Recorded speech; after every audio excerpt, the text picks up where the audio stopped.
The Chicago Bears offseason has already been an interesting one. DJ Moore traded, Tremaine Edmunds released, the Chicago Bears re-signed two of their own free agents, and they have missed out on Max Crosby, which has left a lot of Chicago Bears fans already sad. On today's episode, we're talking about 5 free agent moves that could be coming for the Chicago Bears, as well as what Ryan Poles' plan is now that we've had a little bit more information on improving the defensive line. We're going to talk about all that and more right after this.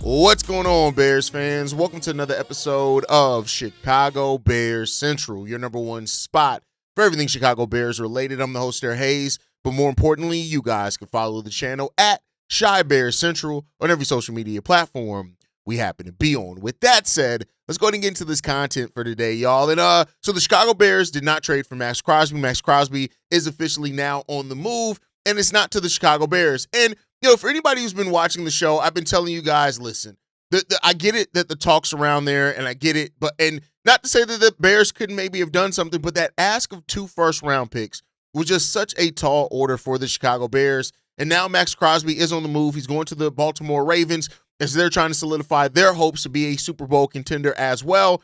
And that's just the reality of it. The Bears were not in on that trade, and they did not get it done. And, but if you guys had been more in the place of reality, we kind of told you that was going to be what ended up happening in that case, that it was very unlikely that we were going to get Max Crosby. I just don't think the Bears were in that position. The Ravens ended up giving up a 2026 first-round pick and a 2027 first-round pick to be able to get Max Crosby in the building. And that just is what it is. We know exactly what Max Crosby is. He's a player that can transform your defensive line undoubtedly, right? When you look at his pass rush run rate, which is maybe a little bit slower than to be expected, but it's still in the 79th percentile in the NFL. He played at least 94% of the defensive snaps over the past 4 years also, while people like to talk about his injury and stuff like that. But the Bears were always, let me not say always. I thought that the Bears could be a lot more restrictive in this search, and that's just the reality of it. And now we kind of know what the plan is as well. Jeremy Fowler did this reporting after the Max Crosby trade, saying this: yes, they can use at least one they can use pass rush help, but I don't sense Chicago is desperate for a splashy pass rusher. Much will depend on price. Interior rush could be the way to go. So it's expected now that the Chicago Bears are going to be a little bit more conservative in their search for a pass rush. I get it. That's disappointing for Chicago Bears fans that we've heard so much about Trey Hendrickson, Max Crosby, things like that. And while that was always a pipe dream, and it would have signified that the Bears making a big move to being a true Super Bowl contender, I've told you guys before, like spending $20 million plus on top of the draft assets that would have been needed for the Chicago Bears to get Max Crosby, that was always a tall order for the Bears. It was at this current stage of the development. I understand the fans that say, listen, you trade whatever you can to get Max Crosby, you get him in the door. But at the same time, you have to really evaluate not just the now and the future. And that's one thing that the front office has to do that us as fans don't always have to do. They have to consider the right now as well as 2-3 years down the road. Caleb Williams' extension is coming. You have other players on this team whose extension could be coming. And so you can't necessarily always expect to replenish in the draft, especially if you give up 2 first-round picks on top of that. So the Bears, who got an additional second-round pick for DJ Moore, are now loaded up really in a draft where they can get a pass rusher in the draft. And I know there are going to be some people that are like, but you could have had the guarantee thing in Max Crosby.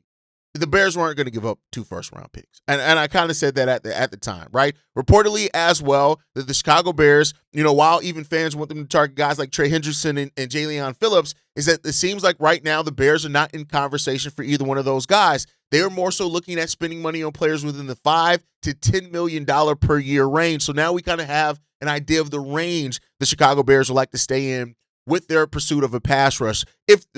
Take all the reports with a grain of salt, but I think you've seen with the way that the Bears have set up moves with sending DJ Moore to the Buffalo Bills, things like that this team is taking a more solid effort in that, a more focused effort in that, and playing a little bit safe. Keep in mind, the Bears just signed Grady Jarrett to a deal worth almost $50 million on his contract. On top of that, we still got Diode Yingbo, who's on a contract as well, that's going to pay him $20 million this year. And I'm not saying that those things are great. Like, those moves look like bad moves right now. Now, maybe Grady Jarrett has a better year in year 2 than what he had in year 1 with the Chicago Bears. Diode Yingbo, we'll see, right? But he wasn't good even when he was healthy for the most part. But you have Javon Dexter, 6 sacks. Reportedly, we heard the trade talk, but Brad Biggs came out and said that did not happen. So if the Bears are looking to improve the defensive line, which we know they are, it's going to happen in a couple of ways. A, I can see the Bears going out and getting a cost-effective veteran and maybe drafting another edge. On top of that, they're going to be looking at Austin Booker to make that step that it looked like he was prepared to make last season for the Chicago Bears before injury happened in preseason that then derailed him a nice chunk of his season, and he then had to come back and gear back up from injury to do those type of things. So, just to be realistic here, and that's one thing that we always like to do, is to be more realistic than just sensationalize. We're going to cover all the rumors and things like that, but it just seems like the Bears are going to have a more focused effort than making the big splash move. And that doesn't necessarily, I need everybody to realize, that does not mean that it's the wrong move if the Chicago Bears do that. It just means that that's the route that they decided to go. And now we got to see what it's going to be on the football field. That's the most important thing. Fuck the splashes. Did you improve on the football field? When the Chicago Bears take the football field next year, are we in a better state than what we were last season? And that we haven't had a lot of time yet to see if that's going to be the case, but that is what we're going to be looking for this team, and we'll see what's going to happen here. But we do have one rumored player that the Chicago Bears could go after in free agency that fits within their salary cap situation that they want to stay after. That also is a former, first-round pick that can come in and help the team. Now, label him a former first-round pick.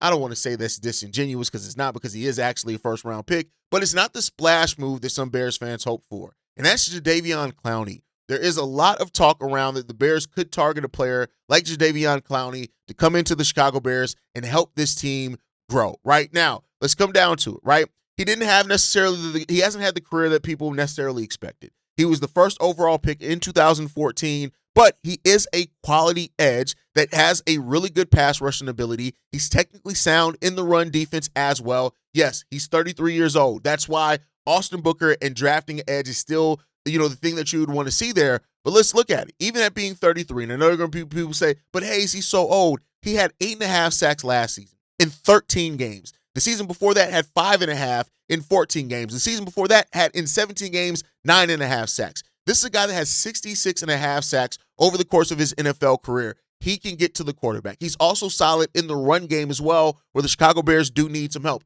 Am I saying that this is the move that completely fixes the defensive line? No, but it does add a quality pass rusher to your team into Jadeveon Clowney that, can do some things. And I think that's what you're hoping for if you go after a guy like Jadeveon Clowney. It also puts onus on your Austin Booker, onus on, if you draft an edge, to really step up as the season goes on, and that's what you'll be looking for. And we'll see. If that ends up being what the Bears do, that ends up being what the Bears do. I don't hate the potential of a Clowney acquisition at all. It's just, I know that there aren't people, because it is a budget-friendly move more than the splash move, there are going to be a lot of Bears fans that look at that and think that, they're going to get triggered, because we've seen the Bears be cheap before. We've seen the Bears not necessarily do the things that they need to do being cheap before, and I know that that's initially how that's going to be. The estimated contract on Jadeveon Clowney is about $5.7 million. That's according to Spot Rack.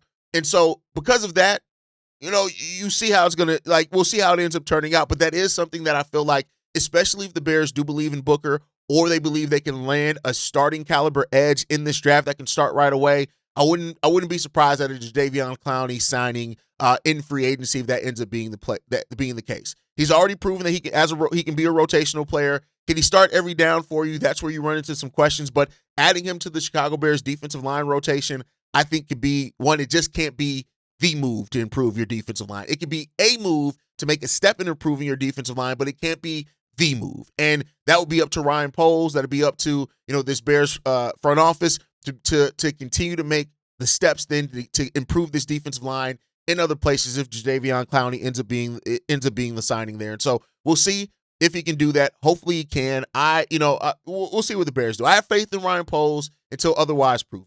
Not blind faith, where I think I just assume he's going to do everything right, but I do have faith in Ryan Poles to try to get this done. And we'll see if Ryan Poles does pivot to a player like Jadeveon Clowney, or if he goes a little bit more expensive than that. If you go up more towards the $8.5-9 million range, even if you want to stay below $10 million, there's still some quality players that you can get out there, and we'll see if the Bears can do that, right?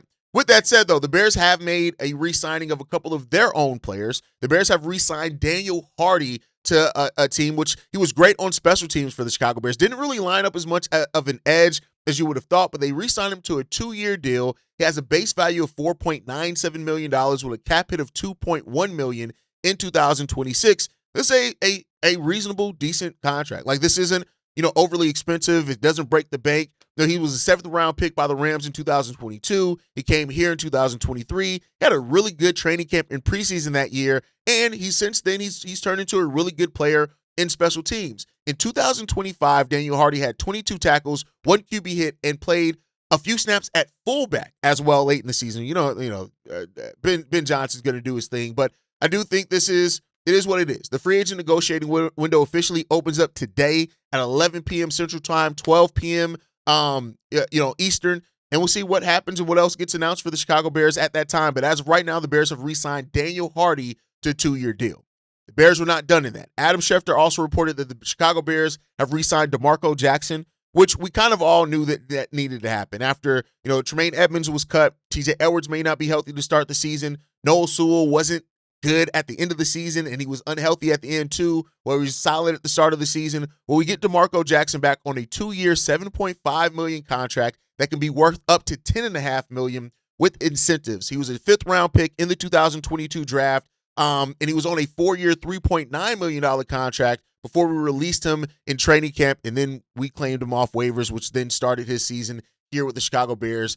He had the best season of his career, 43 tackles, 3 passes deflected, 2 tackles for a loss, 1 QB hit, and 1 sack, and 1 interception in 16 games and 4 starts for the Chicago Bears. He was named the NFC Player of the Week in Week 15 against the Cleveland Browns, where he had 7 tackles, 1 interception, and 1 sack in 1 game. So now the Chicago Bears this is an expected move. Once Tremaine Edmunds was released, we kind of knew what's happened there. We know we have the injuries to TJ Edwards, which he may not be healthy, 100% healthy to start the season.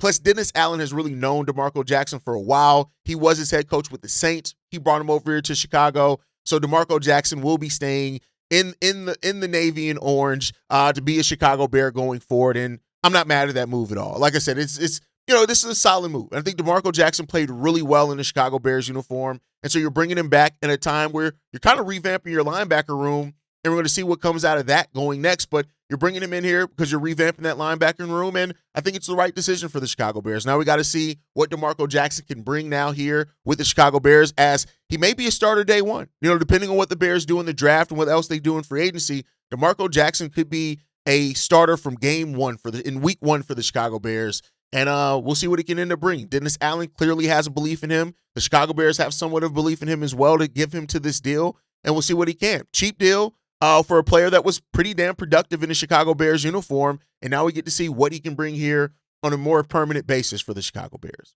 But with that said, it is free agent time, as we know, right? And so I have this article from Bears Wire where they predicted 5 moves that the Chicago Bears should make in free agency. I want to give my thought process on these moves. First up, they say re-sign Kevin Byard. That's the easiest thing that any Bears pundit, any Bears coverage site, anything could mention is re-signing Kevin Byard. I think it's clear here that the Bears and Ryan Poles already showed his hand. He wants Kevin Byard back in the Chicago Bears uniform. There's no doubt about it. The veteran presence that he's built, that he's brought, the fact that he had one of his best seasons at the age that he is, this guy was a team captain. He was 7 interceptions as well, where he led the league also with that one. Bringing Kevin Byard back is a huge shot in the arm for Dennis Allen defense, which is predicated on the production of your defensive backs. So, that's what Dennis Allen likes. Kevin Byard's great here. Now it becomes the question about who's going to be in that safety room with Kevin Byard if the Bears do bring him back. We don't know that, right? Jaquan Brisker, we don't know. All of our safeties are free agents. And so whether if the Bears attack it in the draft or they attack it in free agency, We got to go out and see what's going to happen. So, that's what Kevin Byard is going to, they have him predicted to re-sign with the Chicago Bears. But this is where we start getting interested in the players that aren't on the Bears roster. The Bears do need linebackers. We know that, right? Tremaine Edmunds being cut. One of the predictions here is that the Chicago Bears signed Alex Anzalone, I believe. Anzalone is maybe how you pronounce it, with the Detroit Lions. 31 years old, 6'3", 234 pounds. He had 95 tackles last year, playing 16 games for the Detroit Lions, 52 of those being solo. He had 2.5 sacks as well as 1 interception as well, and 9 passes deflected. I tell you what, if the Chicago Bears do go after a cost-effective veteran, it's a guy that can bring that. He also played under Dennis Allen in New Orleans as well in the first 4 years of his career. And as we've seen with DeMarco Jackson, Dennis Allen does bring guys that he's worked with back before, as every coach does, right? So we've seen that one. He also had his best seasons in 2022 and 2023 with the Detroit Lions, which means that Ben Johnson would have also been familiar with him as well, right? Didn't coach him, but coached against him as being the offensive coordinator. So the fact that there are ties to both Dennis Allen and ties to Ben Johnson leads me to think that this could be a likely signing by the Chicago Bears, especially one that the Chicago Bears are looking at a time where they're making cost-effective signings as well. And so there you go. 3 years familiar with Ben Johnson, years familiar with Dennis Allen as well. That's a pretty good signing there for the Chicago Bears. They're bringing in somebody that both your play callers are familiar with, so they know what he's capable of doing. Next up, they have the Bears signing left tackle Taylor Decker. Right now, this is a guy that, again, another player that Ben Johnson has some familiarity with. And I think when you look at it, this is a guy that definitely could stand in with Theo Benedict while Ozzie Trapillo's out to man that left tackle position as well. So when you look at it as well, the Bears have brought in former Lions offensive lineman before. Jonah Jackson was a guy that played with the Lions. And when you go through free agency, you start seeing how a lot of the relationships and signings that you make are players that have a relationship or played under or against coaches already on your team. So this is another one that would make sense. It's a sensible signing by the Chicago Bears. Not a splashy signing, but one that could be the right one and bring the Chicago Bears somebody in at a position of need that Ben Johnson will already be familiar with. He'd be familiar with the themes of a Ben Johnson system as well, and a player that can definitely come in and help in that area that the Bears do need, and they're going to need left tackle help. The problem with it is they don't necessarily need long-term starting left tackle because that's Ozzie Trapillo's job once he comes back. And so they're looking for a stopgap in a guy like that. This is a guy that's been in the playoffs as well before. So, it's not necessarily a bad one. Getting in a veteran left tackle who allowed only 2 sacks last year as well, that could be exactly what you need for your offensive line. Next one, they have the Bears signing cornerback Alontae Taylor. Now, you guys know about Alontae Taylor, 27 years old, a guy that's he was on the New Orleans Saints last season, another guy that Dennis Allen would have familiarity with. There's a theme in this article by Bears Wire. He had 83 tackles last year, 2 sacks, he had 2 interceptions, he had 11 passes deflected as well. And again, a guy that at 6 foot, 199 pounds, can come in and help man that safety room. That's really what you're looking at for there, is players that can help brings a level of production that you need at a position of need, right? And the safety is a position of need by the Chicago Bears. So the Bears could very well go out, get that guy, and help bring that in. Again, not safety, cornerback. I'm sorry, cornerback. Not a safety, I said cornerback. A guy that can come in and play cornerback for the Bears. And it really depends when it comes to cornerbacks for the Bears is that, we know we need depth there. And Dennis Allen prides his defensive backs. That's part of his big-time system. So, you're bringing in a guy like Alontae Taylor could definitely help that. Guy can get after, get forced interceptions as well, and could be a lot cheaper than bringing back Nashawn Wright, for example. And then lastly on this, they have the Bears trading for an impact pass rusher, which the Bears have already missed on Max Crosby. They missed on Khalil Mack, right? So when you look at guys like that could be out there. Now, it's funny enough. Hey, y'all see that Jalen Carter's out there available for trade from the Eagles? I'm just saying, like, the Bears passing on Jalen Carter actually ended up being the right decision. Regardless of how you look at Javon Dexter, the fact that it's Javon and Darnell Wright that we got by trading him, I think that does definitely point to something. But with that said, do the Chicago Bears really make a trade? Now, one of the people that they do have on here is that Kevon Thibodeau, right, which is the guy that we talked about. He's with the New York Giants as well. He's slated to make $15 million. Now, that's above the Chicago Bears reported, price that they want to stay in between $5 to $10 million. But it is bringing in somebody who's more of an impact. It's slightly above that at $5 million more than the high end that they want to pay. If you restructure some other contracts, you can make it make a little bit more sense for you. Will the Bears do that? I still think the Bears in this draft, what they are at edge, they're probably going to look to draft an edge.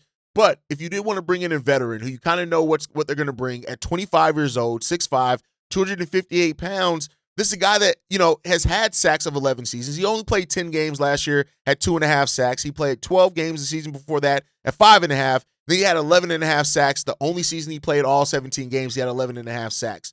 For what it's worth, over 4 years in the NFL, he has 23.5 sacks. I'm not necessarily wouldn't be mad at this move. It just, the injury thing bothers me a little bit. But it is a guy that could absolutely come in here, and the Bears could go after there and there's some opportunity there. So we'll see what happens in that case. But let me know what you think of those predicted moves by the Bears. What do you think about the Bears and what they've done so far? Let me know what you guys think on all of that down below. This is, again, a focus of this offseason is getting from coming out of a rebuild to contending. That's what it is about for this one. So we'll see. Let me know what you guys think the Bears should do in free agency. Make sure you drop your thoughts in the comments down below. Like the video, subscribe to the channel. You can follow us at Shy Bear Central on every social media platform. You can send us any feedback, questions, comments, concerns. ChicagoBearCentral@gmail.com. And lastly, if you want to leave a text message and our voicemail for the mailbag, the number to do so, 773-242-9336. We are the number one spot for everything Chicago Bears related, but that's thanks to you, lovely and beautiful people. And like I like to end every episode on, Chi-Town up, but bear down. Love you guys. Peace, y'all. This has been a presentation of the Break Media.